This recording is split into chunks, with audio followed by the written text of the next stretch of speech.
the next 3 weeks, from June 8th to June 26th.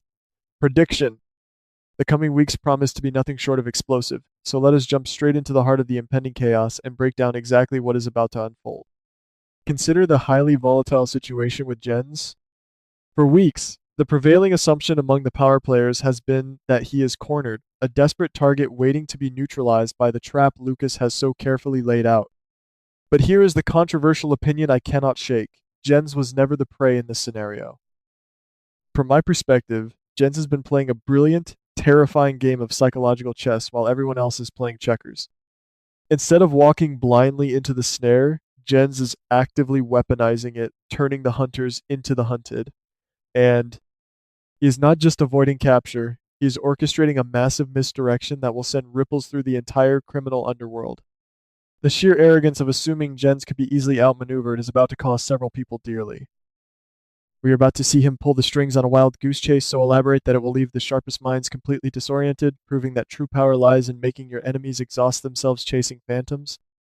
This brilliant manipulation brings us directly to Sonny and his most trusted confidant, Brick. Sonny has built his entire empire on the foundation of absolute loyalty and the unwavering belief that he can uncover any truth, no matter how deeply buried it might be. He dispatched Brick with a singular, desperate mission: find Britt and Rocco. We have all been waiting for that triumphant moment when Brick returns with the missing pieces of the puzzle, expecting a straightforward rescue mission to follow. However, the information Brick uncovers is not a neat, comforting resolution. Instead of handing Sonny the answers he so desperately craves, the trail orchestrated by Jens leads Brick straight into a moral and emotional wood chipper. What Brick discovers is so volatile, so potentially destructive, that it forces him into an impossible position. For the very first time, we are going to see Brick actively choose to hide a massive, earth-shattering secret from Sonny. Think about the profound implications of that betrayal. Brick, the man who has always been the unwavering pillar of truth for his boss, is now carrying a heavy burden that could fracture their brotherhood permanently. Meanwhile, the frantic search for Jocelyn is pushing Carly to the absolute brink of her sanity and endurance. As a mother, Carly operates on pure, unadulterated instinct when her children are threatened. She is a force of nature, entirely willing to burn the world down to protect her own flesh and blood. Valentine has been the persistent voice of caution, urging restraint and careful planning before storming the dark, imposing halls of Windermere. But Carly, fueled by the terrifying knowledge that Jocelyn has been abducted, absolutely refuses to wait. She charges forward, and when she inevitably finds the ring Jocelyn cleverly left behind as a breadcrumb, it feels like a massive, undeniable victory. But to me, this is where the narrative takes its most sinister and heartbreaking turn. The discovery of the ring is not a breakthrough, it is the shiny bait in a devastating reverse trap. As the cold stone walls of Windermere seem to close in around her, the terrifying reality sets in. The trap is designed not just to capture, but to isolate and mentally break her. Carly will suddenly find herself questioning the very ground she stands on, and more importantly, the loyalty of the people standing next to her. Does Valentin actually know more than he is letting on? His persistent insistence on delaying the search suddenly looks less like genuine caution and more like dark complicity. The sheer brilliance of this reverse trap is how it preys specifically on Carly's inherent paranoia and trauma. When you are fighting for your child's life, every shadow looks like a monster, and every ally looks like a potential traitor waiting to strike. We are going to witness Carly unraveling in real time, her fierce determination warring with a creeping, suffocating doubt that threatens to consume her entirely. If she cannot trust Valentine, who can she trust in this dark hour? The emotional stakes here are astronomical. We are not just watching a physical rescue mission unfold. We are watching the psychological deconstruction of a mother who realizes she might be entirely alone in hostile territory, surrounded by unseen enemies who are anticipating her every single move. On an entirely different front, the torment of Liesel is reaching a boiling point that promises to deliver some of the most compelling, gripping television we have seen in a long time. Liesel is the ultimate survivor, a woman who has endured unimaginable grief and betrayal, but the current gauntlet she is running is uniquely cruel. Being forced into the mysterious cold fusion project is bad enough, but discovering that Cassius is masquerading as Nathan wearing the face of her beloved, deceased son is a psychological torture of the highest order. The master manipulators behind this twisted scheme clearly believe they have found the ultimate, unbreakable leverage. They assume that by threatening the safety of little James, They can completely break Liesel's spirit and force her into absolute, unquestioning submission. But they have fundamentally and fatally misunderstood exactly who they are dealing with. From my perspective, pushing Liesel into a desperate corner and threatening her grandson is the most fatal mistake her arrogant enemies could possibly make. Instead of crumbling under the unbearable weight of these twin shocks, Liesel is going to weaponize her profound agony. We are not going to see a defeated woman weeping quietly in the shadows, waiting to be rescued.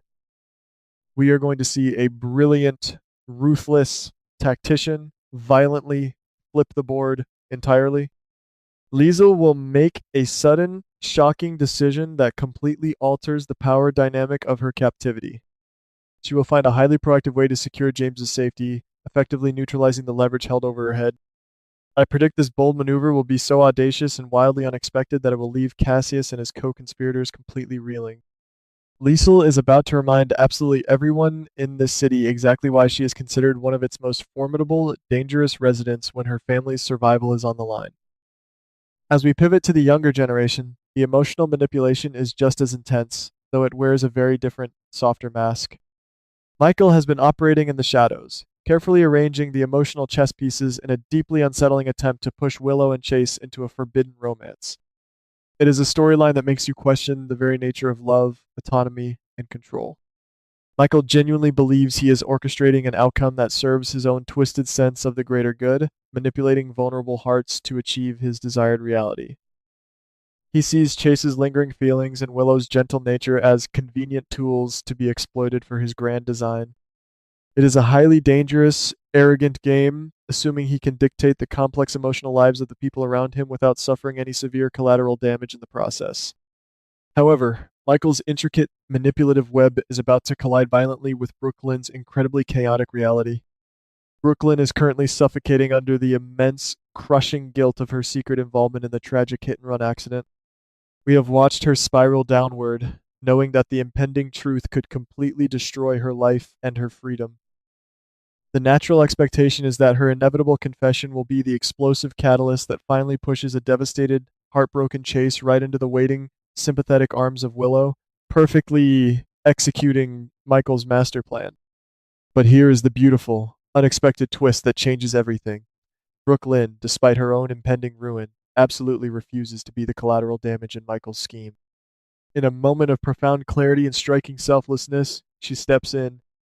Instead of letting her dark secret be the weapon that destroys Chase's integrity, she becomes the solid anchor that pulls him back from the brink of a massive, life-altering mistake.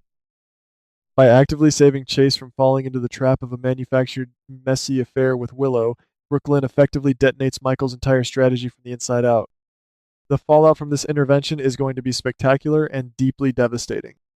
Michael's plan backfiring will not just be a minor inconvenience, it is going to cause massive, irreparable fractures in multiple core relationships.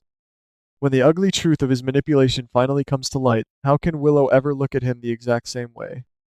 How can Chase ever trust the people he once considered family? Michael's immense hubris is about to cost him absolutely everything he was desperately trying to protect, proving once again that you cannot play God with people's fragile hearts without eventually facing the terrifying wrath of the storm you created. The palpable tension continues to escalate as we look toward the end of the month, where the precise timing of life and death events creates an unbearable crucible for Portia and Curtis. Portia's pregnancy has been a beautiful beacon of hope, but as her due date looms closer, the harsh reality of their situation transforms into a suffocating nightmare. The unfortunate baby shower disaster with Jordan was merely the stressful prelude to the ultimate agonizing test.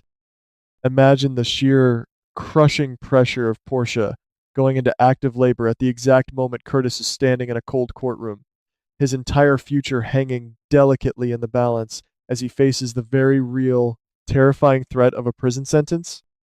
The stark juxtaposition of new life entering the world while a man's freedom is potentially stripped away is storytelling at its absolute most dramatic. Curtis is being squeezed in a merciless vice, desperately wanting to be the strong protector and present father his new child needs, while simultaneously fighting a brutal legal battle that threatens to tear him away from his family forever. Amidst all this swirling, suffocating chaos, we have the poignant, heartbreaking delay of Christina's highly anticipated departure. She was supposed to be embarking on a thrilling new chapter, heading off to medical school to finally carve out a brilliant, independent future for herself. We were all emotionally prepared for the tearful, joyous goodbyes, But in this city, the heavy past rarely lets you go without a brutal fight. A sudden, severe family crisis acts as a heavy anchor, dragging Christina right back into the turbulent waters she was desperately trying to escape. Her reluctant decision to stay is a beautiful testament to her unwavering loyalty, but it also starkly highlights the inescapable gravity of her family's endless, exhausting drama. She simply cannot walk away when the people she loves most are drowning, even if it means putting her own lifelong dreams on an indefinite, painful hold. As we synthesize all these violently colliding storylines, a clear, terrifying picture emerges for the future. The end of this chaotic period is not going to be wrapped up with a neat, satisfying bow. There will be absolutely no triumphant victories or peaceful, quiet resolutions. Instead, all of this mounting pressure, all of these reverse traps, hidden secrets, and spectacularly backfiring manipulations are going to culminate in an explosive, unforgettable climax. The whispers suggest that this era will end with a sudden, shocking departure from the canvas. But let me be entirely clear, this dramatic exit will not be the result of a master plan perfectly executed. It will not be a clever villain escaping with the spoils, or a noble hero riding off into the sunset. This monumental departure will happen because the sheer velocity of the chaos becomes entirely uncontrollable. Someone is going to be forced to flee, not out of strategic brilliance, but out of sheer, desperate survival as the intricate webs they wove collapse inward, crushing everything in their path. The question that haunts me, and the profound dilemma that should keep every viewer awake at night, is this. When the dust finally settles, and the trap snaps shut for good, who will be the one left running blindly in the dark? And who will be left behind to sweep up the shattered, bloody pieces of their lives? We are standing right on the precipice of a massive structural shift, and from my perspective, absolutely no one is safe.